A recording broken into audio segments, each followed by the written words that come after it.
안녕하세요. 오늘도 책 읽어주는 스님 시간입니다. 지난주에 이어서 이번 주에도 운명을 바꾸는 법, 이 책을 읽어드리고 있는데요. 우선 요범 선생님이 운곡선사를 만난 겁니다.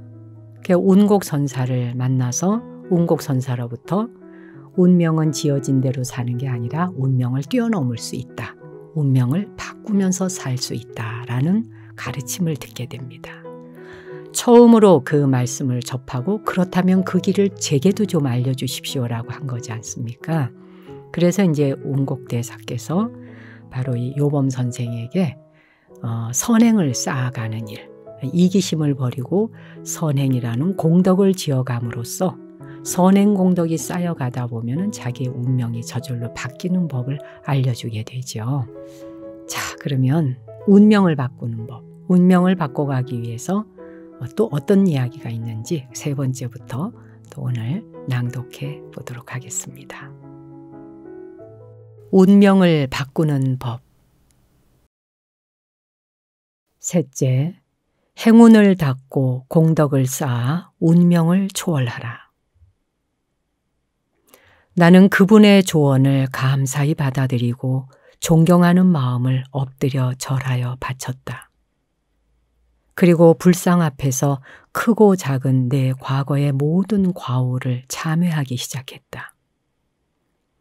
나는 과거의 합격을 바라는 소원을 쓰고 조상과 하늘과 땅에 대한 나의 보은의 마음을 보이기 위하여 삼천의 선행을 하기로 맹세하였다. 여기서 요범 선생이 진실로 스승을 존경하고 그 가르침을 공경함을 볼 수 있다. 그는 스님의 가르침을 믿고 따르겠습니다 라고 가볍게 말하고 잠시 후 다 잊어버리는 짓을 하지 않았다. 그는 불상 앞에서 모든 과오를 숨김없이 참회한 후 진심으로 그 가르침을 받아들였다. 진정으로 참회하고 모든 깨달은 자들에게 증인이 되어달라고 요청했다. 그 주해에는 다음으로 다른 사람들이 자신의 비행을 알게 될까 두려워하는 것은 중대한 실수이다 라고 쓰여 있다. 만약 자신의 과오를 숨기면 그것들은 놀라운 속도로 증대한다. 만약 자신이 영리하다면 그것들이 알려지도록 한다. 그리하여 비난받고 이를 고치게 되면 업장은 점차로 지워진다. 만약 다른 사람들이 자신의 실수를 떠들어대면 비록 그들이 말하는 것을 저지르지 않았어도 감사해야 한다. 왜냐하면 남들에게 부당하게 비난받으면 자신의 업장이 지워지기 때문이다. 부당한 비난을 받을 때 자신을 변호하거나 또는 반박할 필요가 없다. 자신을 변호하면 다른 사람들이 자신의 과오를 고치도록 돕지 않을 것이다.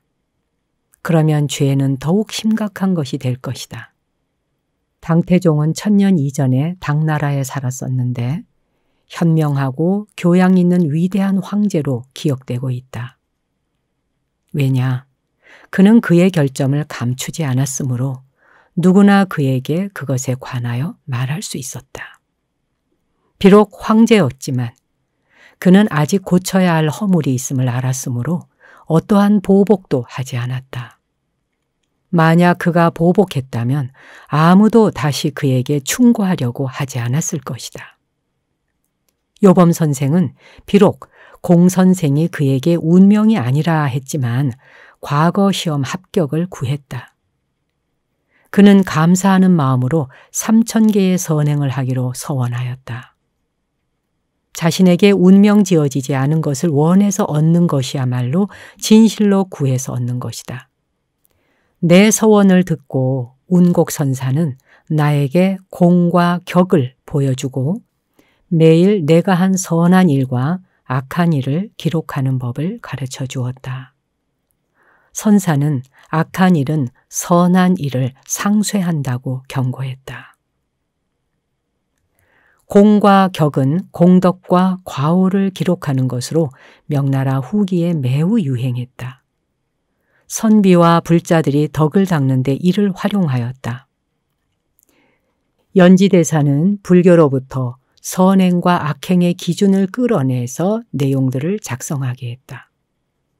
이것은 불자들이 악행을 끊고 선행을 닦는 데 큰 도움이 되었다. 오랜 기간을 지나며 전해내려와 현재 우리들이 참조할 수 있는 몇 종류의 공과 격들이 있다. 요범 선생은 500년 전에 살았다. 그의 배경과 생활 방식은 현 시대와 매우 다르다. 그러나 그 공과 격을 현대에도 지혜롭게 활용할 수 있도록 수정하여 아직도 그 원리들을 지킬 수 있다. 아무도 더욱 현대적인 공과 격을 만들지는 못했지만 그 원리들은 유효하다. 선사는 나에게 준제주를 외우도록 가르치셨다. 오직 순수한 마음으로 집중해야 내가 구하는 것을 얻을 수 있다. 밀교에서 준제보살은 관세음보살의 화신이다. 왜 선사는 요범 선생에게 경을 독송하는 대신 주를 외우라고 했을까? 주를 외우는 목적은 망념을 없애기 위하여 우리의 청정한 마음을 드러내는 것이다. 주는 산스크리트어에서 음역하였으므로 우리는 그 의미를 따질 필요 없이 소리만 반복하면 된다. 오랫동안 주를 외우면 우리의 마음이 청정해진다. 그렇지 않은 경우에도 최소한 망념은 억눌러진다. 우리가 경을 독송하거나 주를 외우거나 부처님 명호를 부르거나 그 목적은 같다. 사람들에게 그에 맞는 가장 적합한 방법을 가르쳐 주는 것이 중요하다. 만약 선사가 요범 선생에게 경을 독송하도록 가르쳤으면 그 의미를 분석하고 싶어졌을 것이다. 독송하면서 생각하는 것은 마음을 정화하는 수행에 방해가 된다. 이래서 그에게 주를 외우라고 한 것이다. 사람이 어떤 것을 위해서 기도하거나 구할 때 또는 자신의 운명을 바꾸고자 할 때 단 하나의 생각도 내지 않고 그렇게 하는 것이 중요하다. 이렇게 함으로써 그 사람은 쉽게 감흥을 얻게 될 것이다. 부처님이나 보살 또는 천상이나 지상의 존재로부터 무언가를 구할 때 구하는 것에 감흥이 있으리라 하는 생각 없이 그렇게 하는 것이 필요하다. 이것을 이루기 위해서는 마음이 어떠한 망념도 없이 진정으로 청정해야 한다. 이것이 진실하고 청정하고 공경하는 마음을 갖는 것이다. 지극히 청정한 마음으로 깨달은 존재에게 간구해야만 바라는 것을 얻을 수 있다. 마찬가지 원리가 사람들이 조상들의 제사를 모시고 그 위패 앞에서 기도할 때에도 적용이 된다. 청정하지 못한 마음으로 그렇게 해야 소용없다. 그러므로 옛날에는 제사를 모시는 것이 매우 특별한 행사였다. 제사를 모시는 사람들은 3일 전부터 단식을 하고 목욕했다. 그들은 조그마한 방에 머물면서 집착을 끊으려고 노력하여 청정한 마음을 닦았다. 그들은 마치 조상의 영혼들이 참석한 것처럼 생각하면서 제사를 모셨다. 불자들은 이를 관상이라 부른다. 제사 때 진정으로 조상들을 공경하면 영혼들이 나타난다. 도량에서 불보살들을 공경할 때 그들이 함께 있는가? 반드시 그렇지는 않다. 그들의 형상이 있다 하여도 그들이 그곳에 함께 있는 것은 아니다. 비구, 비구니 혹은 제가 불자들일지라도 그 수행자들의 마음이 진실하고 청정할 때만 불보살들이 함께 할 것이다. 그렇지 않을 때는 불보살로 둔갑한 마귀들이 오히려 더욱 자주 나타날 것이다. 이것이 능엄경에 설명되어 있다. 맹자는 오래 사는 것과 짧게 사는 것에 차이가 없다고 했다. 처음에는 왜 이것들이 같은지 이해하기 어렵다. 그러나 생각이 없을 때 짧은 생명과 긴 생명의 이중성도 없다. 짧은 수명과 긴 수명은 완전히 다르다. 왜 이들을 같다고 보는가? 이중성은 망념과 집착이 있을 때에만 존재한다. 오직 마음이 청정할 때만 비이중성을 본다. 우주 속의 모든 것이 하나이기 때문에 짧은 수명과 긴 수명은 같다. 불교에서는 이것을 불이, 불이의 경지에 들어간다고 말한다. 불이의 경지는 유마경에 언급되어 있다. 정토종에서는 이것이 일심불란으로 알려져 있다. 화엄경에는 이것이 모든 부처님들이 사는 일진법계로 알려져 있다. 이것이 기초 수준 위에 있는 보살들의 마음 경계이다. 엄밀하게 분석해 보면 풍작과 흉작의 이중성도 없다. 이것을 이해하고 나면 부자이든 가난하든 현재의 상황에 만족하게 될 것이다. 만약 모든 것에 대하여 있는 그대로 만족한다면 안정되어 일을 할 수 있다. 만약 부자가 부자로서 만족하고 가난한 사람이 가난한 대로 만족한다면 사회는 안정되고 세계는 평화롭고 모든 사람들이 행복해진다고 말한다. 무엇이 행복한 상태인가? 어떠한 망념이나 걱정 또는 고민이 없는 것이다. 만약 가난한 사람이 지금 그의 상황이 운명의 일이라 하고 이해할 수 있었다면 그 사람 또한 만족할 것이다. 이 좋은 예가 20세기 초에 일어났다.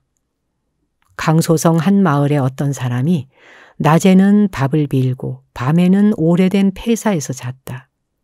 그는 그대로 만족했다. 그의 아들이 사업에 성공하여 부자가 되어 유력 인사가 되었는데 사람들이 훈계했다. 당신이 어찌 이렇게 불효할 수 있는가? 이렇게 부자이면서 아버지를 계속해서 빌어먹게 놔둘 수 있는가? 그 아들은 이것을 듣고 부끄러워 사람들을 여러 곳에 보내 아버지를 찾아 집으로 모셨다. 그러나 아들 집에서 한 달을 산 후 아버지는 다시 거지 생활을 하려고 빠져나갔다. 사람들이 아버지에게 아들 집에서 행운을 즐기며 사는 것이 더 낫지 않은가 하고 물었다. 그는 대답했다. 나는 아들 집에서 매우 불편했다. 지금 나는 낮에 내가 원하는 곳이면 어디든지 갈 수 있고 아름다운 경치를 보러 가는 것을 즐길 수 있다. 밤이면 어디든 내 집을 만들 수 있다. 이처럼 자유롭게 사는 것보다 더 즐거운 일은 없다.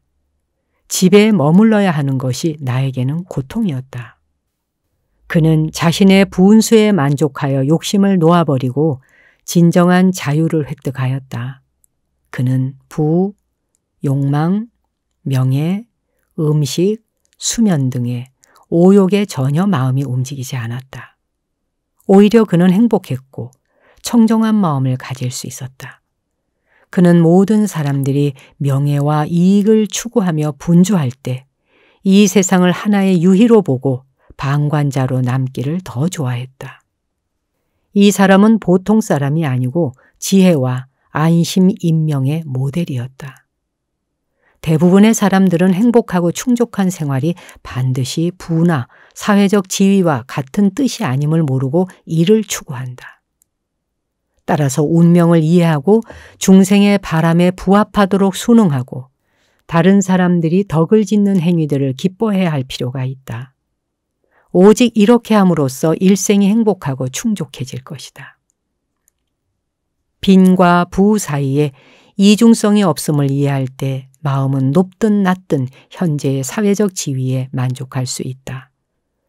또한 오래 사는 것과 짧게 사는 것에도 이중성이 없다. 이렇게 이해하면 길든 짧든 자신의 수명에 만족할 것이다. 인간에게 가장 중요한 문제는 삶과 죽음이다.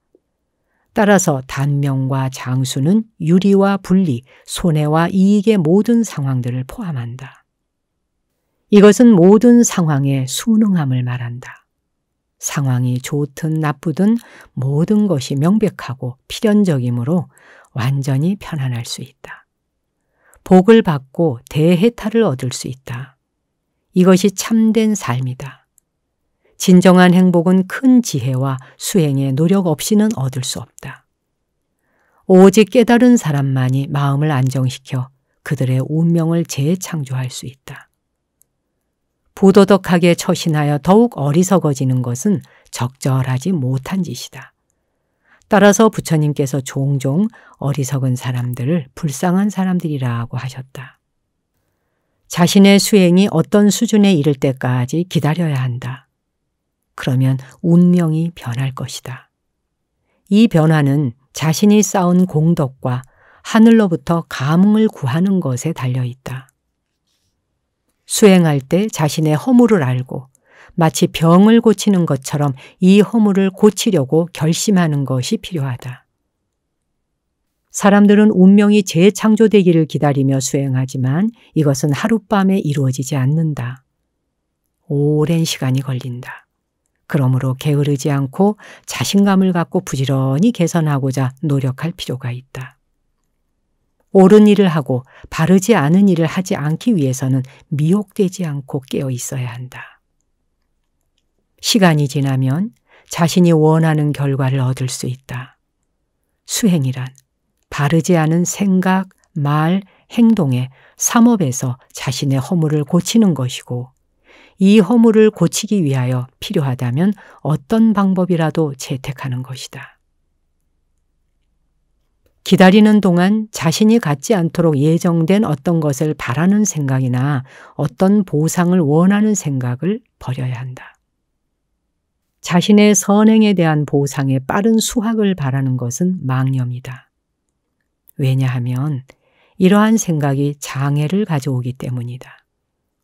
오직 수행만 물을 뿐 그 수확을 물어서는 안 된다. 열심히 수행하기만 하면 수확은 자연히 따라온다. 왜 번거롭게 끊임없이 그걸 바라야 하는가? 어떤 것도 바라지 않는 것, 이것이야말로 수행의 참된 길이다. 단지 그릇된 행동을 끊고 선행을 하는 데에만 집중하면 결국 원하는 것이 무엇이든 다 얻을 수 있다. 무언가를 구할 때 얻는 것은 제한되어 있다. 왜냐하면 자신의 수행 공덕이 자신의 성덕과 부합하지 않으므로 대부분의 경우 원하는 것만 얻게 된다.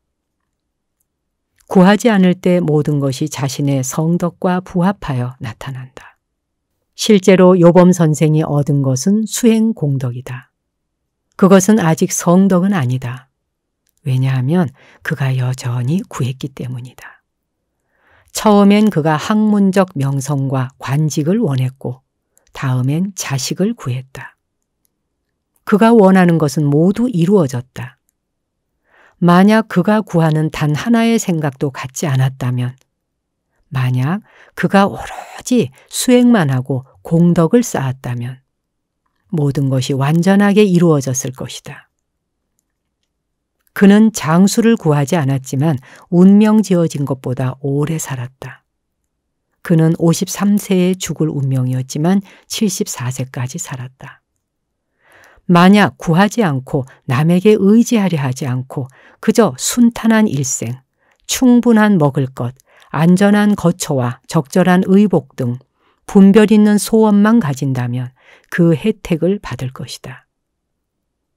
작은 집에서 최소의 비용으로 소박하고 안락하게 사는 것으로 충분하다.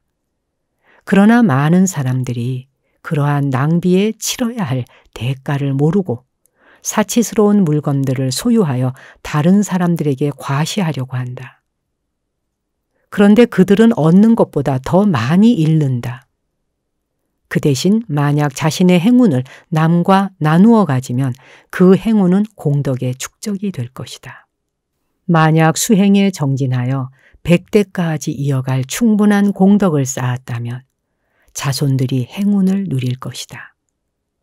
만약 정말로 영리하고 지혜롭다면 반드시 자신의 행운을 남과 나눌 것이다. 그러므로 인내심을 가져야 한다. 왜 마침 좋은 때에 행운이 스스로 오는데 더 빨리 오길 바라는가? 이 수준에서는 실질적 배움과 지혜의 수행인 무심의 내재적 본성에 이르는 경계가 될 것이요.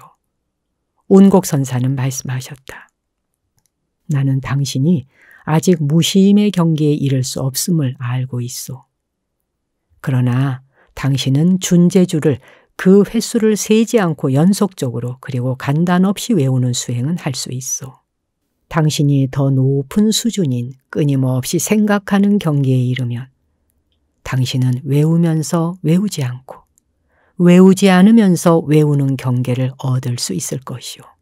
당신이 더 이상 망념을 갖지 않을 때 주는 영험이 있을 것이요. 지혜를 배우고 수행하는 것이 참된 지식이다. 내재적 본성은 본래의 경계로 돌아가는 것이다. 이것은 본래의 참된 성품이 나타나는 것으로 보통 사람의 경계가 아니다. 본래의 경계가 진정한 행복이다. 왜냐하면 이것은 법의 기쁨, 법피로 충만하고 고통을 떠나 행복을 얻는 것이기 때문이다. 이것이 바로 깨달은 사람이 구하는 것이다.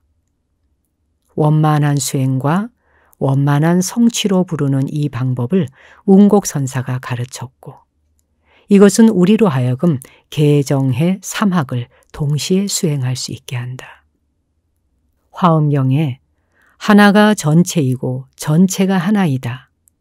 한 방법을 수행하는 것이 모든 방법을 수행하는 것이다 라고 설해졌다.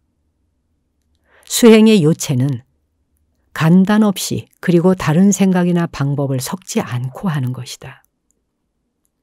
암송 횟수를 셀 필요가 있을까? 운곡선사는 요범 선생에게 그러지 말고 단지 끊임없이 암송하라고만 하였다. 많은 옛 현인들이 수행자들에게 처음에는 횟수를 세어가며 암송하도록 요구했다. 왜냐하면 그들이 게을렀기 때문이다. 따라서 그들에겐 하루에 1만 번씩 부처님 명호를 외우는 것처럼 하루에 목표를 갖는 것이 도움이 되었다.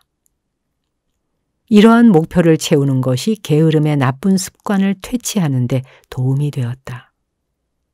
왜냐하면 만약 그들이 암송 횟수를 세지 않으면 수행하기를 잊어버렸을지도 모르기 때문이다. 그러나 요범 선생처럼 정직하고 진실한 사람에겐 암송 횟수를 계산할 필요가 없다. 그에겐 그렇게 하는 것이 생각들을 섞는 것이 된다. 그의 수행은 진실한 공부였고 정진이었다. 따라서 그는 간단 없이 그리고 다른 생각이나 방법을 섞지 않고 수행하였다. 모든 방법들이 같다. 어느 것도 다르지 않다. 성취는 오랜 기간 오직 한 방법으로 깊이 들어감에 있다. 과거에는 사람들이 대개 독경으로 수행했다. 그러나 경전을 독송하든 주력이나 부처님 명호를 외우든 청정하고 평등하고 공경하는 마음으로 해야 한다. 끊임없이 수행하면 진실로 그로부터 이익을 얻을 것이다. 무심의 경지가 관건이다. 이것은 어떤 망념이나 분별심이나 애착을 갖지 않는 것이다.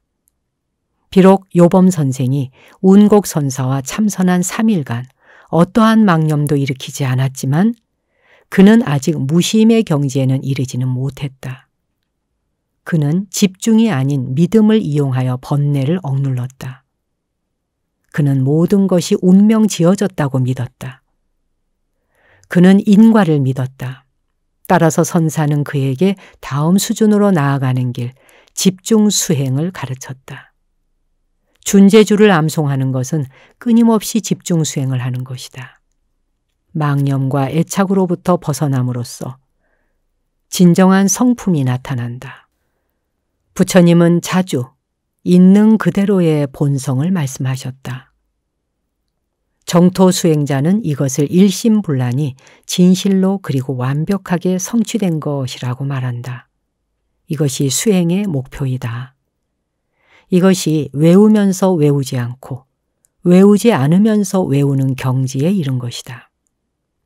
이것은 종종 외우는 행위에 집착하지 않는 것, 그리하여 외우면서 외우지 않고 외우지 않으면서 외우는 것이라고 설명된다.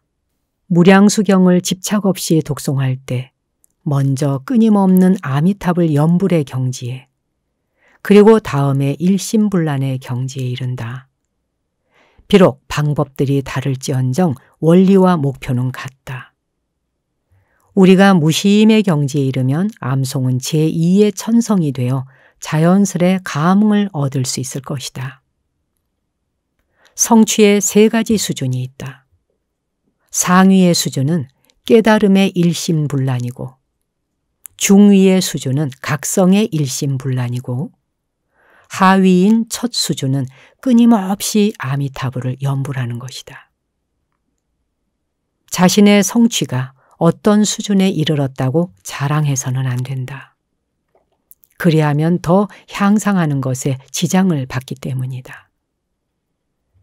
끊임없는 연불의 상위 수준에 이르면 마음대로 이 세상을 초월하고 언제고 원할 때 떠날 수 있는 능력을 가질 수 있다. 언제고 가기를 원하면 아미타 부처님이 서방 정토에 인도하러 오실 것이다. 비록 이 수준의 성취를 이루어 편안하게 죽을 수 있어도 이 세상에 더 오래 머무는 것이 최선이다. 무량수경에 이 사바세계에서 하루 수행하는 것이 정토에서 100년 수행하는 것과 같다고 한다. 그러므로 지금 살고 있는 이 세상은 인욕을 수행하기 위하여 머무는 것이다. 더욱 중요한 것은 더 많은 사람들이 정토로 가는 것을 격려하기 위하여 머문다. 자신이 왕생할 수 있는 것도 훌륭한 일이지만 다른 사람도 같이 그곳에 왕생할 수 있도록 도울 수 있는 것은 더더욱 좋은 일이다. 그리하여 다른 사람들을 돕고 가르치고 격려하는 일에 집중할 수 있다. 자신이 수행하고 다른 사람들도 같이 수행하도록 고무시킬 수 있다면 그 공덕은 완전해진다. 이렇게 함으로써 깨달은 분들이 자신에게 베푼 큰 은혜에 보답할 수 있다. 내 이름은 본래 넓게 배운다는 뜻의 학해였다. 그러나 운곡선사로부터 이 가르침을 배운 후 이름을 평범함을 초월한다는 뜻인 요범으로 바꿨다. 과거의 중국 사람들은 3개의 이름을 가졌다. 즉 공식적인 이름과 예의적인 이름과 그리고 가명이다. 공식적인 이름은 부모가 자식들에 대한 희망을 담아 지어준 이름이다. 그 이름을 바꾸는 것은 이 희망을 저버리는 것과 같아 진실로 불효한 행동이다. 남자가 20세 그리고 여자가 16세에 이르러 성인이 되면 사람들은 더 이상 이 공식적인 이름들로 부르지 않는다. 왜냐하면 그렇게 부르는 것이 신뢰가 되기 때문이다. 이때 그들은 성인이 되는 의식을 갖는다. 이 의식에서 더 나이 많은 형제나 동년배 친구들이 예의적인 이름을 지어주고 그 이름을 평생토록 쓴다. 훗날 어떤 사람이 관리나 또는 비록 황제가 된다고 해도 사람들은 이 예의적인 이름으로 부른다. 만약 어떤 성인이 공식적인 이름으로 불린다면 아마도 그가 죄를 지어 재판을 받아 처벌하는 경우가 틀림없을 것이다. 더욱 존경해야 할 경우에는 어떤 사람을 가명 또는 그가 태어난 지명으로 부른다. 이것은 그가 어떤 특정한 곳 출신으로 매우 존경받는 중요한 인물임을 가리킨다. 요범과 학해는 요범 선생의 가명들이다. 오직 부모와 스승만이 어떤 사람이 성인이 된 후에도 공식적인 이름으로 부르고 조부모나 삼촌이나 황제까지도 예의적인 이름으로 부른다. 이리하여 사회가 스승에게도 부모와 동등한 감사와 존경을 부여했다. 이것은 내가 사람이 자기 운명을 재창조할 수 있음을 알고 운명에 지배받는 다른 보통 사람들과 같아지기를 원하지 않음을 의미했다. 그때부터 생각하거나 행하는 일은 무엇이든 매우 조심하기 시작했다. 곧 예전과 사뭇 달라짐을 느꼈다. 이전에는 조심성이 없었고 자제할 줄 몰랐다. 지금 나는 자연스레 조심스럽고 성실하게 되었음을 발견한다. 이 부분은 요범 선생이 그의 잘못들을 고치도록 수행하고 새로운 출발을 하겠다는 결심을 이야기한다. 먼저 그는 그의 가명을 학해에서 요범으로 고쳤다. 요는 이해와 깨달음을 의미한다. 범은 보통 사람을 의미한다. 요범은 세상 일을 이해하고 우리가 우리 운명을 재창조할 수 있음을 의미한다. 그 시점에서 그는 세상 모든 일을 이해하고 깨달았다. 진실로 오직 개인만이 자신의 운명을 바꿀 수 있음을 알았다.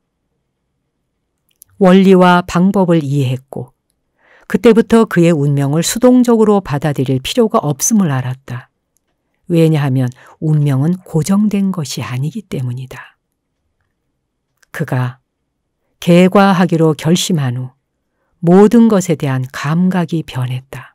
그때부터 인생을 마칠 때까지 줄곧 끊임없이 자신의 생각과 행동을 의식했고 항상 방심하지 않았고 더 이상 미혹되지 않았다. 이전에 그는 인생을 어떻게 살아왔던가 자제할 줄 몰랐고 마음 내키는 대로 행동했고 날마다 목적 없이 떠돌아다녔다. 방향도 목표도 없었으므로 어떤 생각도 없었다. 이런 식으로 살면 운명에 구속되고 밝은 미래를 재창조할 수 없게 된다. 개심한 후 그는 자신의 생각, 말, 그리고 행동에서 자연스레 조심스러워지고 주의 깊어짐을 발견했다. 다시 말해서 마음을 고친 후 인생과 우주에 관한 믿음과 견해가 극적으로 변했다. 이전에는 모든 것이 운명에 구속된다고 생각했었다. 그러나 지금은 운명을 재창조할 수 있음을 알게 되었고 따라서 단호하고 낙관적이 되었다. 나는 홀로 있을 때에도 이러한 태도를 견지한다. 왜냐하면 나의 모든 생각과 행동을 알 수 있는 하늘과 땅의 귀신들이 어디에나 존재함을 알기 때문이다. 내 생각 때문에 그들이 화내지 않도록 조심한다. 비록 나를 싫어하거나 중상하는 사람들을 만날 때도 그들의 모욕을 인내와 평화로운 마음으로 견디고 굳이 그들과 다투려는 마음이 생기지 않는다. 보통 사람들이 허물을 고칠 수 없는 것은 이 점을 이해하지 못하기 때문이다. 무량수경에 더 정통한 사람들은 이를 이해할 수 있고 그들의 생각, 말과 행동에서 요범 선생보다 더 조심스러워질 수 있다.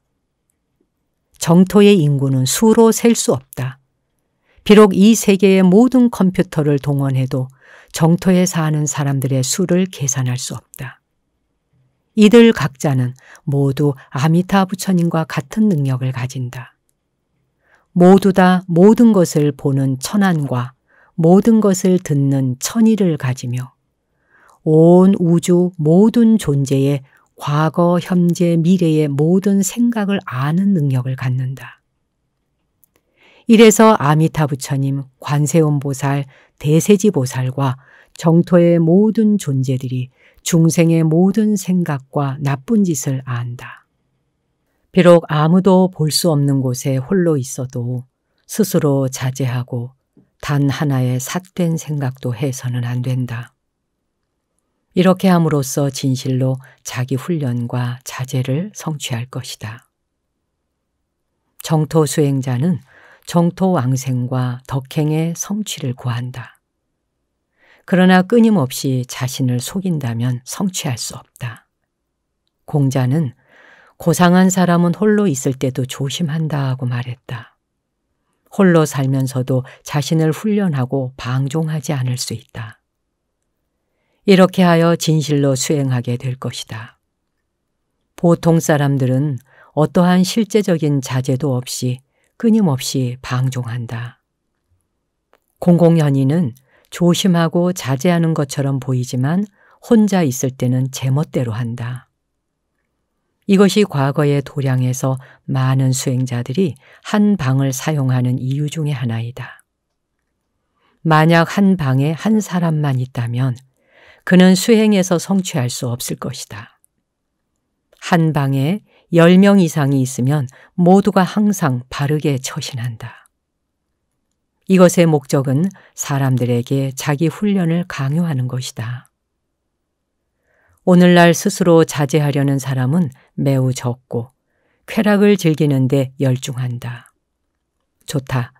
우리는 이승에서 인생을 즐길 수 있고 깨달음의 길에서 성공하지 못한 탓으로 내생에도 또한 사막도에서 여유 있게 즐길 수 있다. 큰 단체 속에서 살게 되면 모두 함께 일할 필요가 있다. 도량의 작은 독방들이 몇 개 있지만 이것들은 특별히 연로한 수행자들의 몫이다.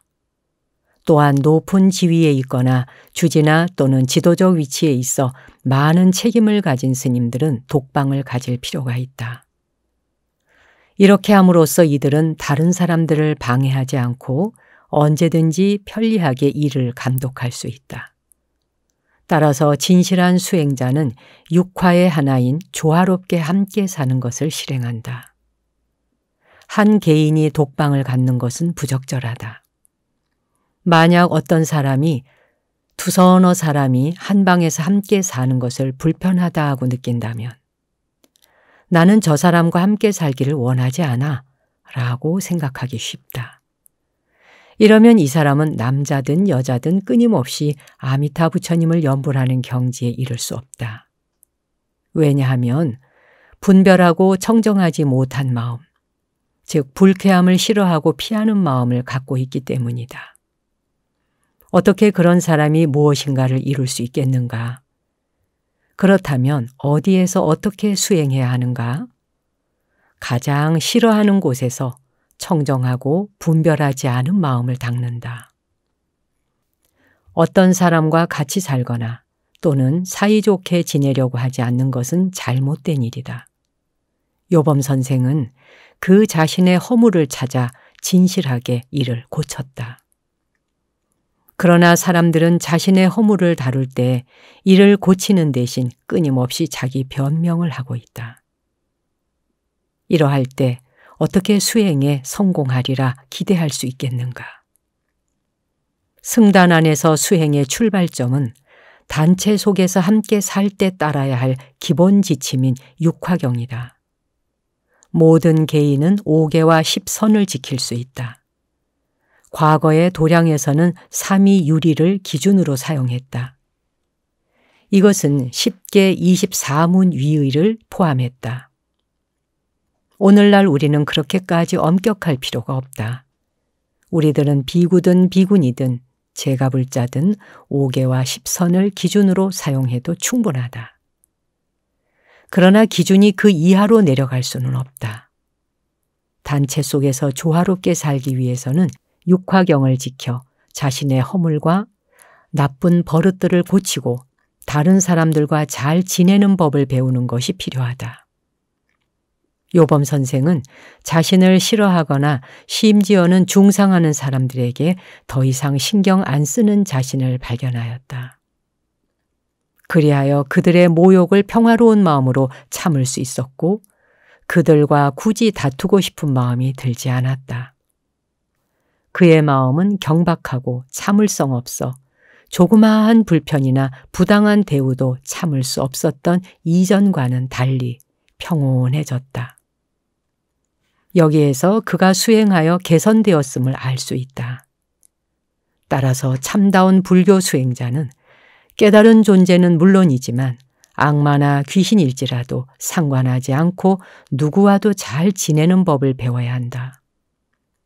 환경이나 상황에 무관하게 내면의 평화를 찾아 이에 머물 필요가 있다. 육조 해능대사께서 깨달으신 후 사냥꾼들의 시중 노릇을 해야 할 처지에 놓이게 되었다. 대사는 매일 그들이 사냥하고 살생하는 것을 보았으며 고기를 대접하고 그들을 보살폈다. 사냥꾼들이 주인이었고 대사는 그들의 하인이었다. 대사는 이 일을 짧은 기간이 아니고 무려 15년간 했다. 보통 사람이라면 이를 견뎌낼 수 있었을까? 해능대사는 이를 견뎌냈을 뿐만 아니라 만족했고 어떠한 분별망상이나 애착도 가지지 않았다. 이것이 15년 동안의 진정한 수행이다. 대사는 중국 남부의 황매에 있었을 때 깨달음을 얻었다. 상황이 좋든 나쁘든 청정한 마음, 평등한 마음, 대자비의 마음, 친절한 마음을 닦아 나아갔다. 수행에서 이 네 가지 덕성보다 더 중요한 것은 없다. 자신이 다른 사람들과 어떤 상황에 처했을 때 유리하거나 불리한 조건에서도 마음의 청정을 닦아 나가는가? 만약 마음의 청정을 닦아 나가지 못하면 올바르게 불교를 수행하지 않고 있는 것이며 따라서 혜택도 입을 수 없다. 왜냐하면 그것은 단지 학문적 추구가 되어버렸기 때문이다. 비록 매일 경전을 독송하고 이들을 매우 명료하게 설명할 수 있게 되어도 번뇌는 더욱 증가할 것이다. 이리하여 사막도에 떨어지고 만다. 이것은 분명 잘못된 일이다. 참된 수행자들은 문자에 집착하지 않아 말, 이름 또는 생각을 떠난다. 이들은 스스로의 직관을 사용한다. 자신의 본성인 청정한 마음, 무분별의 진심을 찾는다. 최상의 완전한 깨달음을 찾는다. 정토 수행자는 청정하고 평등한 마음, 즉 끊임없는 아미타불 연불을 성취하는 것이 목표이다. 끊임없는 연불은 오염되지 않은 무분별의 마음을 갖는 것을 의미한다. 진심에는 어떠한 장벽도 없다. 만약 아직 분별하는 생각과 집착을 갖고 있다면 끊임없는 연불을 이룰 수 없다. 이러한 분별심과 집착을 끊으면 끊임없는 연불을 성취할 수 있다. 이것이 참된 수행이다. 운곡선사를 만난 그 다음에 공선생이 3등하리라고 예언한 예비 과거 시험을 보았다. 놀랍게도 1등을 했다. 공선생의 예언은 틀리기 시작했다. 과거 시험에 실패하리라 예언했는데 그해 가을에 합격했다. 요범 선생은 시험에 3등할 운명이었다. 그러나 선행을 하고 공덕을 쌓음으로써 그의 지위를 3등에서 1등으로 끌어올렸다. 공 선생의 예언이 틀리기 시작하자 요범 선생은 스스로 운명을 바꿀 수 있음을 직접 보게 되었다. 상수뿐만이 아니라 변수가 있음을 직접 보았다. 다음에 더 상위 시험에 합격하는 원을 세웠고 다시 그의 원은 이루어졌다. 자신이 가질 수 없도록 운명 지어진 것을 얻는 것이 진실로 구하여 얻은 것이다. 비록 많은 허물들을 고쳤지만 해야 할 일들을 성심으로 할 수 없음을 알 수 있었다. 비록 그 일들을 하였어도 강요된 것이었고 부자연스러웠다. 나는 마음속으로 반성했고 아직도 많은 결점이 있음을 알아냈다. 예를 들면 선행을 해야 할 기회를 보고도 충분히 열성적이지 못했던 것, 또는 남을 도울 때 의심했던 것 등이다. 때로는 억지로 친절하게 행동하려고 했었으나 내 말은 아직도 무절제하고 불쾌했었다. 술을 마시지 않았을 때는 자제할 수 있었으나 몇 잔 마시면 자제력을 잃고 행동하곤 했다. 비록 가끔 선행을 하고 공덕을 쌓기도 했지만 내 허물과 잘못이 너무 많아서 내가 한 선행보다 더 무거운 것처럼 보였다. 많은 시간을 쓸데없이 그리고 가치 없이 낭비해버렸다. 남을 도울 때 아무런 대가도 기대해서는 안 된다. 왜냐하면 그렇게 하는 것이 자신의 책임이기 때문이다. 공자와 다른 성인들은 5가지 인간의 관계와 10가지 도덕적 책임을 가르쳤다. 전통적인 도덕적 원리에 의거한 5가지 인간관계는 부부, 부자, 형제, 친구, 그리고 군신 간의 인간적 관계를 포함한다. 해야 할 일을 하는 것은 본성의 덕이다. 부모로서 자녀들을 보호하고 사랑하고 인도하는 것은 당연히 부모의 책임이다. 자식으로서 부모에게 효도하고 그분들을 명예롭게 하고 존경하는 것은 당연히 자식의 책임에 속한다. 형제나 친구나 모두 서로 존중해야 한다. 친구는 서로 믿을 수 있고 정직하고 의지할 수 있어야 한다. 왜냐하면 친구의 책임으로서 당연히 그렇게 해야 하기 때문이다. 모두가 서로 사랑하고 존경하고 그리고 도움이 되어야 한다. 요범 선생은 아직 완전하게 청정한 수행을 하지 않았지만 이해했다. 왜냐하면 어떤 행동을 하는 데 있어 아직도 개인적 이익 및 불이익이 섞여 있었기 때문이다. 만약 다른 사람을 돕는 것이 자신에게 불리하게 작용할까 의심하게 되면 생각과 행동이 청정하지 않아 다른 사람들을 성심껏 도울 수 없게 된다. 이로부터 비록 선행을 한다 해도 아직 충분히 하지 않았음을 알 수 있다. 공자께서 다른 사람들이 선행을 하도록 돕는 것에 있는 공덕, 그리고 선행이 공덕임을 가르치셨다. 남들이 선행을 하는 것을 보면 그들이 목적을 달성하도록 도와주어야 한다. 왜냐하면 하나의 선행이 지역사회 그리고 그 이상으로 전 사회에까지 이익을 줄 수 있기 때문이다. 예를 들면 도로 하나를 수리해야 하는데 어떤 사람이 자원해서 일을 수리하려고 한다면 그 사람이 그 일을 끝낼 수 있도록 열성적으로 도울 수 있다. 사회에 이익을 가져오는 이러한 종류의 일은 많은 사람의 지원을 필요로 한다. 요범 선생은 다른 사람들을 돕는 일에 동참은 했지만 열성적으로 하지는 않았다.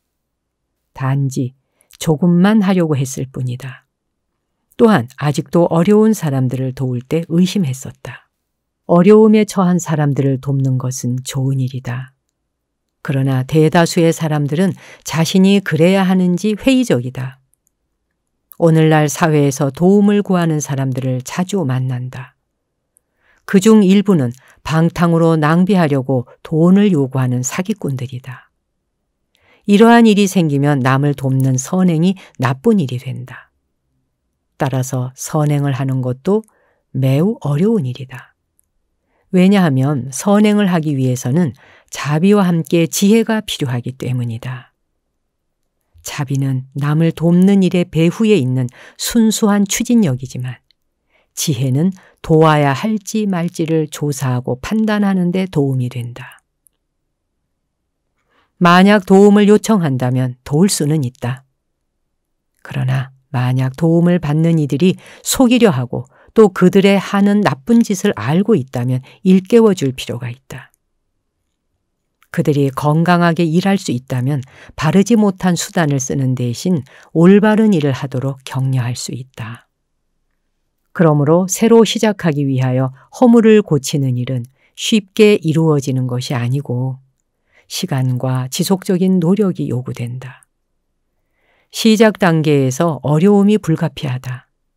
말은 조심하지 않고 분별 없이 하면서 행동만 예의 바르게 하는 것은 나쁜 습관이다. 예로부터 말은 행운과 불행의 원인으로 여겨져 왔다. 따라서 끊임없이 말을 조심해야 한다. 공자는 4가지 공부를 가르치셨다. 그중 첫째는 덕행이고 이것이 품위 있는 사람이 되는 기초이다. 오늘날에는 이것을 도덕교육이라 부른다. 그러나 오늘날 사람들은 그것에 관심이 적기 때문에 이러한 종류의 교육은 현대사회에서 거의 존재하지 않는다. 2번째 공부는 언어이다. 공자는 부족한 생각으로 다른 사람들을 해치는 일이 없도록 언어를 적절히 그리고 공경스럽게 사용하는 것이 중요하다고 강조하였다. 종종 부주의한 말로 다른 사람들에게 상처를 입히는 경우가 있다. 상처를 받는 사람들이 화가 나 원한을 품고 훗날 보복할지 모른다. 이리하여 많은 문제들이 오해로 생기게 된다. 말하는 사람은 그러한 의도가 없었지만 듣는 사람은 그렇게 이해했다. 언제라도 말을 조심하고 자제해야 한다. 그리고 많이 말할 필요가 없다. 적게 말할수록 실수가 적어질 것이다. 자신의 성취를 위해서는 아미타불을 부르는 것으로 충분하다. 또한 다른 정토 수행자에게도 역시 아미타불을 부름으로써 마음을 청정히 닦도록 격려해야 한다. 다른 사람들이 자신을 험담하는 것을 알게 될 때 그냥 아미타불을 부른다. 더 많이 험담하면 또다시 아미타불을 부른다. 그들에게 이 연부를 몇 번 듣도록 한다. 그들이 말하기를 그치면 험담을 들었지만 그들이 말한 것을 무시해버린 것이 될 것이다. 단지 그들에게 아미타불을 연불해 준 것이 될 것이다. 이것이 좋다. 많이 말하지 않는 것이 가장 좋기 때문에 요범 선생이 너무 많이 말하는 나쁜 버릇이 있었다는 것을 알 수 있다. 술을 제한하는 것이 불교에서 5개의 하나이다. 부처님께서는 사람들이 술에 취하면 어리석게 행동하므로 음주를 금했다. 개는 우리에게 한 방울도 마셔서는 안 된다고 분명히 금한다. 왜냐하면 술에 취해 자제력을 잃고 추가로 다른 개들을 깨트리는 등의 문제를 일으킬까 두렵기 때문이다. 만약 술을 적당히 마시고 취하지 않는다면 이 개에 대한 예외적인 경우가 될 것이다. 과거에 내가 대만 태중에서 공부할 때 나의 작고하신 스승 이병남 선생이 예기를 강의하셨다. 동한시대의 박식한 학자인 정강성 선생이 예기에 관한 친절하고 직관적인 주해를 지었다. 정 선생은 그 당시 또 하나의 뛰어난 학자인 마융 선생의 제자였다. 마음이 좁은 마 선생은 그 제자 중 어떤 사람의 업적이 자신의 업적을 능가할 때마다 매우 불쾌해하였는데 정 선생의 업적이 바로 그러했다. 마 선생은 그러한 상황을 견딜 수 없어 뛰어난 제자를 죽이려고 사람을 고용했다. 정 선생이 마 선생을 떠날 때 마 선생은 제자들을 마을에서 심리 떨어진 곳 정자에 데려가 송별연을 열고 모두에게 건배하도록 권하였다. 결국 정 선생은 300잔을 마셨다. 마 선생은 정 선생을 취하게 만들어 살인자로 하여금 더욱 쉽게 죽이도록 꾸몄다. 그러나 마 선생은 술이 정 선생에게 아무런 영향도 줄 수 없음을 몰랐다. 정 선생은 시종, 예절 바르고 품이 있었다. 이병남 선생은 만약 모든 사람이 이렇게 많이 마시고도 취하지 않는다면 석가모니 부처님께서 결코 이 개를 만드실 필요가 없었을 것이라고 말했다. 석가모니 부처님께서 왜 이 개와 다른 개들을 주셨는지 이해할 필요가 있다. 제가불자가 요리할 때 맛을 내기 위하여 술을 사용해도 괜찮다. 왜냐하면 취하지는 않을 것이니까. 또한 술은 혈액순환을 도우므로 노인들이 식사할 때 한 잔쯤 마시는 것은 괜찮다. 이 경우들은 예외이지 범계는 아니다. 마찬가지로 불자들에게 먹지 않도록 권하는 오신채가 있다. 즉 마늘, 달래, 흥거, 파, 부추들이다. 마늘은 특별히 금한다. 부처님이 왜 이들을 금하는가? 능엄경에서 마음의 청정이 수행에서 가장 중요하다고 이른다. 만약 어떠한 성취의 경지에 이르지 않은 상태에서 섭취하는 음식과 음료는 판단에 해로운 영향을 줄 수 있다. 일단 어느 경지에 이르러 마음의 주인이 되면 환경에 영향받지 않고 이를 좌지우지할 수 있다. 그러면 어떠한 장애도 없을 것이다. 부처님께서는 이 오신채를 날로 먹으면 흥분하기 쉽게 된다고 가르치셨다. 이들을 요리해 먹으면 호르몬 분비와 성적 충동을 증대시킨다. 따라서 부처님께서 이러한 계를 정하신 이유가 있는 것이다. 날로 먹거나 익혀 먹거나 이 오신채는 번뇌를 키우기 때문에 금지되어 있다. 어떤 제가 신자들은 만약 이러한 오신채를 먹을 수 없다면 채식주의자가 되는 것에 관심 없다고 말하기도 한다. 오신채를 금하는 배후의 목적을 이해할 필요가 있다. 만약 이 채소들이 요리에 맛을 내기 위하여 한두 개의 마늘을 쓸 때처럼 양념으로 사용한다면 어떠한 해도 없다. 따라서 불교가 매우 논리적이고 융통성 있고 합리적임을 알 수 있다. 불자들이 계를 받은 후에도 이들을 엄격히 지키는 데 예외가 있다. 이러한 예외들이 다른 사람들에게 불교를 소개하고 모든 사람들과 행복하게 지낼 수 있도록 해준다. 따라서 어떤 일을 할 때 현명하게 처신하고 상황에 적응할 필요가 있다.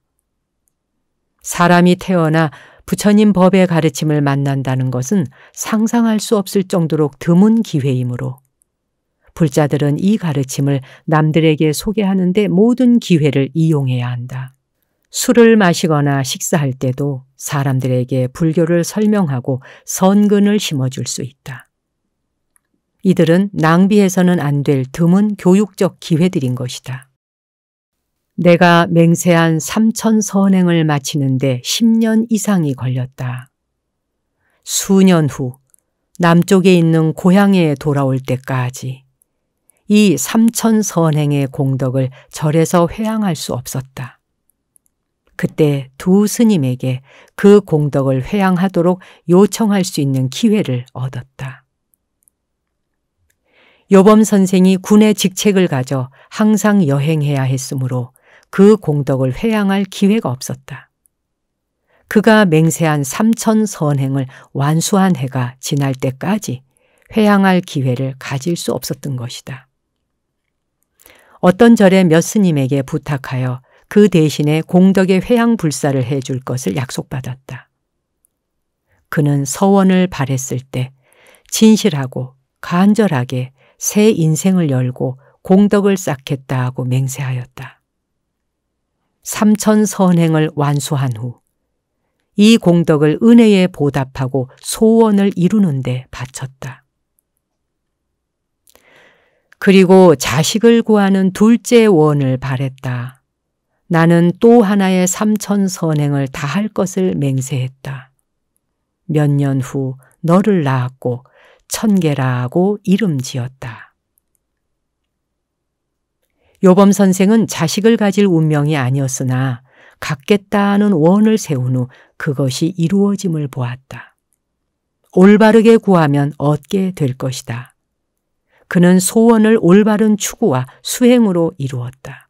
두 번째 삼천선행을 마치기도 전에 그의 처가 첫 아들 천계를 낳았다. 이로부터 진실하고 올바르게 원을 세우면 반드시 이루어짐을 알 수 있었다. 그는 맹세한 삼천선행을 완수하기도 전에 아들을 보았지만 여전히 그 맹세를 지켜나갔다. 이것은 전에 일어난 일과 같다. 그는 과거 시험에 3등으로 합격할 운명이었으나 맹세한 바를 끝내기도 전에 당당하게 1등으로 합격하였다. 이것이 일치하는 것이고 이러한 일치로부터 나오는 결과는 실로 불가사의하다. 나는 하나의 선행을 할 때마다 그것을 책에 기록하였다. 너의 어머니는 읽을 줄도 쓸 줄도 몰랐으므로 잉크에 적신 거위 깃털을 이용하였다. 그녀는 하나의 선행을 할 때마다 달력 위에 붉은 원을 그렸다. 때로 가난한 사람에게 먹을 것을 주거나 시장에서 생물들을 사서 들판에 놓아주었다. 이런 모든 일들을 달력 위에 원을 그려 기록하였다. 때로는 하루에 10개 이상의 원을 그리기도 했다. 만약 붙잡힌 동물들을 풀어줄 마음이 있다면 속지 않도록 조심할 필요가 있다. 많은 사람들이 동물들을 사서 단지 풀어주기 위하여 애완동물 가게로 간다. 그러나 이 동물들은 이 목적을 위하여 특별히 붙잡은 것이다. 만약 사람들이 수요를 만들지 않았다면 그 가게들은 더 많이 잡아 가득 채우려고 하지 않았을 것이다. 이것은 더 많은 동물들을 위태롭게 하고 좋은 일보다 더욱 많은 해를 끼친다. 그 결과로 공덕보다 오히려 죄를 쌓게 된다. 따라서 동물들을 풀어주려고 할 때 식품 가게에서 우연히 만난 것들에게만 그렇게 해야 한다.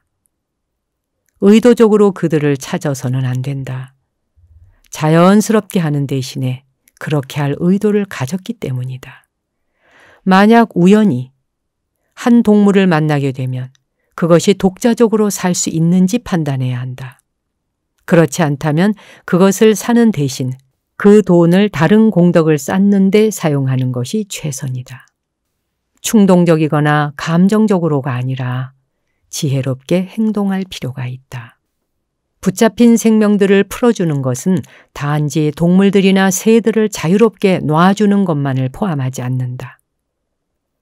그것은 또한 채식주의자가 되고 다른 사람들로 하여금 살아있는 존재들을 죽이지 않고 사랑하도록 격려하는 것도 포함한다. 요범 선생과 그의 처는 악행을 삼가하고 선행을 했었다.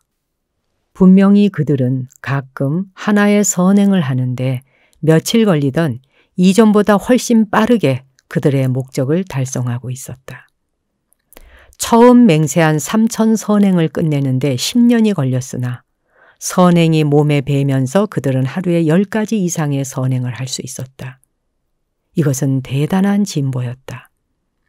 개심하기는 매우 어려웠으나 그들은 모두 끈기와 인내심으로 그렇게 했다.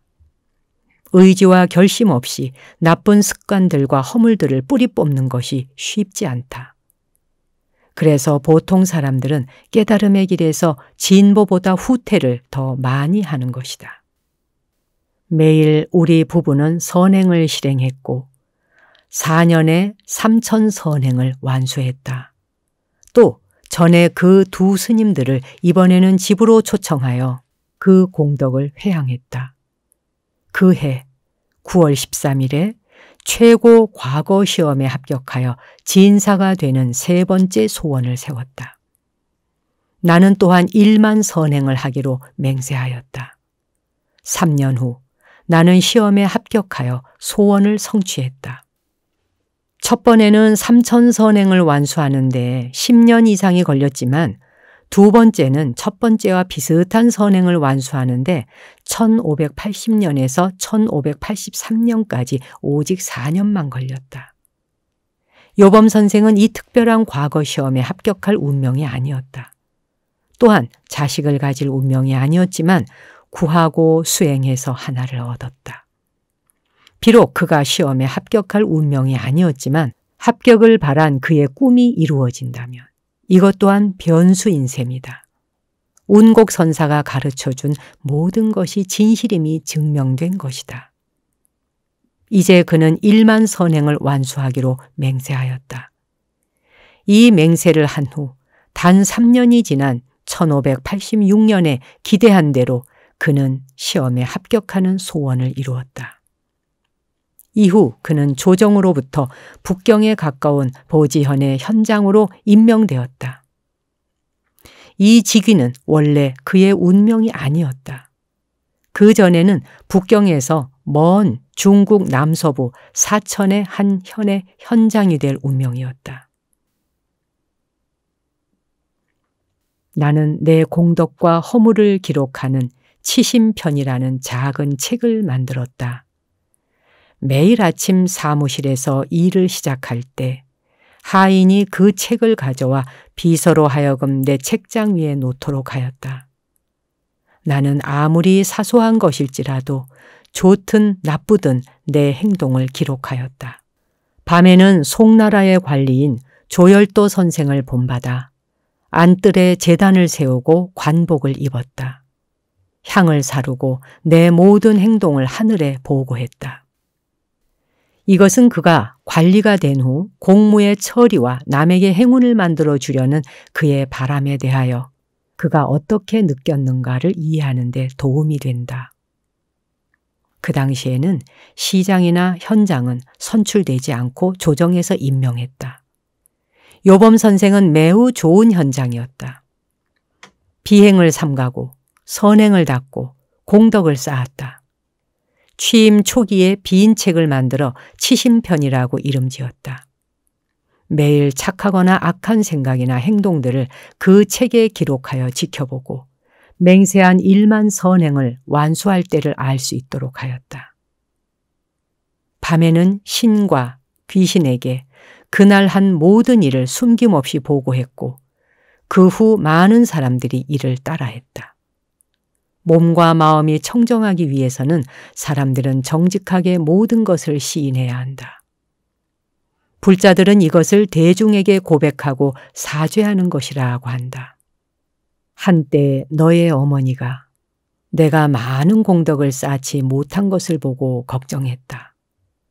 전에는 그녀가 선행을 쌓는데 나를 도울 수 있었고 우리는 3천 선행을 완수할 수 있었다. 지금 나는 1만에 더 많은 선행을 하기로 맹세했으나 공관에서는 그 일을 할 기회가 더 적었다. 그녀는 내가 맹세를 완수하는데 얼마나 많은 시간이 걸릴지 걱정했다. 관리가 되기 전에는 요범 선생은 그처럼 바쁘지는 않았다. 그의 처 역시 그가 선행을 하는 것을 돕는 것이 쉬웠다. 그러나 관리로서 그와 그의 처는 공관에서 살았다. 그 당시에는 공관에 사는 사람들, 특히 그의 가족들과 대중과의 접촉이 적었다. 따라서 그의 처는 더 이상 그의 수행과 공덕을 쌓는 일을 도울 수 없었다. 그녀는 그들이 맹세한 바를 언제나 이행할 수 있을지 걱정했다. 그날 밤 나는 한 신령한 사람을 꿈꾸었는데 그에게 1만 선행을 완수하는 어려움을 이야기했다. 그 신인은 내가 현장이 되어 농지에 대한 세금을 감면한 것을 상기시켰다. 그 한 선행이 1만 선행의 값어치가 있었다. 나의 맹세는 이미 완수된 것이었다. 내가 현장이 되었을 때 우리 현의 농부들에게 과다한 세금이 징수되고 있었는데 그것을 거의 반으로 감면해 주었다. 나는 어리둥절했고 그래도 의심을 가졌었다. 어떻게 단 하나의 선행이 1만 선행의 값어치가 있다는 것일까? 세금의 감면은 대폭적이었고 그 현의 모든 농민들에게 이익을 주었다. 실제로 그 현의 1만이 훨씬 넘는 농민들이 혜택을 입었다. 이리하여 그 일이 쉽게 맹세를 완성한 것이다. 그러나 그는 그 2가지 이유로 불안했다. 어떻게 신령한 사람이 그가 한 일을 알았고 또 어떻게 이 행위가 그렇게 많은 공덕에 감나갈 수 있었을까? 이로부터 왜 정부의 공직이 공덕을 쌓을 수 있는 좋은 자리라고 말하는지 알 수 있다. 보통 사람들은 평소에 행운과 공덕을 닦을 수 있는 이러한 기회를 갖지 못한다. 만약 요범 선생이 현장이 되지 않았다면 그가 맹세한 바를 이루기 위하여 얼마나 많은 시간이 걸렸을 것인가. 그때 그는 관직을 가졌으므로 하나의 행위로 1만이 넘는 농부들에게 이익을 줄 수 있었다. 그래서 그의 한 선행이 1만 선행과 같았던 것이다. 공덕을 쌓는 것이 쉬운 것은 마치 악행을 범하는 것이 쉬운 것과 같다. 만약 국가의 정책이 국민을 이롭게 하지 않고 해롭게 하면 이 행위는 1만의 비행이 된다. 행운과 불운은 자신의 생각에 달려 있다. 지위가 높을수록 행운이나 불운을 만들 가능성이 더 커진다. 예를 들면 만약 어떤 현의 지도자가 한 정책을 실행하여 모든 백성들에게 유익한 것이 되면 실제로 수천 아니 수백만의 선행을 이루게 될 것이다. 반대로 만약 그 지도자가 해로운 정책을 실행하면 그는 수천 아니 수백만의 악행을 범한 셈이 된다. 대부분의 사람들에게는 기회들이 제한되어 있으므로 그들이 할 수 있는 선과 악에도 제한이 있다. 만약 어떤 사람이 지위와 권세가 있어 기회를 갖게 되면 그는 모든 행동에 주의해야 할 필요가 있다. 선행을 닦음으로써 그는 밝은 미래를 가질 수 있다. 그렇게 하지 않으면 그는 틀림없이 사막도에 떨어져 그곳에서 고통을 당할 것이다. 왜냐하면 그의 높은 지위와 권세 때문에 그가 한 행동들의 결과도 보통 사람들보다 훨씬 더 광범위한 영향을 끼치기 때문이다. 네, 오늘은 여기까지 낭독하도록 하겠습니다. 정말 한마디 한마디 듣다 보니 너무도 지금 현실에 우리에게 필요한 말씀들을 콕콕 집어주지요. 오늘은 행운을 닦고 공덕을 쌓아 운명을 초월하라 라는 부분에 대한 내용을 이어서 읽어드렸는데요. 계속 공덕을 쌓아가고 그래야 이제 자신이 그 정해진 사주팔자대로 운명대로 사는 게 아니라 그 운명을 변수로 내가 완전히 바꿀 수 있다는 거죠. 천체 우주의 원리가 있다면 그 원리 자체를 내가 주인이 되어서 바꿀 수 있다는 것 아니겠습니까? 요범 선생이 500년 전 사람이시지만 이제 자기 아들 천계에게 네 엄마는 글도 못 읽고 글을 쓰지도 못하지만 달력에다가 이렇게 선행하면 빨간색 동그라미를 해가면서 어떨 때는 하루에 10번씩 그렇게 선행을 하기도 했었다. 그리고 순간순간에 좀 좋지 않은 것이 내게 닥쳐와도 고난이 오거나 누군가가 자기를 멸시하거나 흉보거나 나무래거나 듣기 좋지 않은 말을 할 때 그때마다 나무 아미타불, 아미타불, 아미타불 이렇게 명호를 부름으로써 좋지 않은 그것의 업을 상쇄시키는 그런 역할을 해가라. 이런 부분도 있었지 않습니까? 제가 아주 오래전 이 책 처음 나왔을 적에 받은 지가 벌써 꽤 몇 년 됐습니다. 받아서 여러 번 읽었다고 말씀드렸죠. 제 자신에게 경책 삼아 참 정말 이 많은 허물들을 내가 알지도 못한 채 그냥 지나오기도 하고 그랬구나 이렇게 돌아보게 하는 그런 책이었기에 너무도 감사하고 귀하게 여겼던 내용들입니다. 여러분의 삶에도 아주 작은 것 하나라도 정말 도움이 될 수 있으면 좋겠습니다. 다음 시간에 또 이어서 낭독해 드리겠습니다. 감사합니다.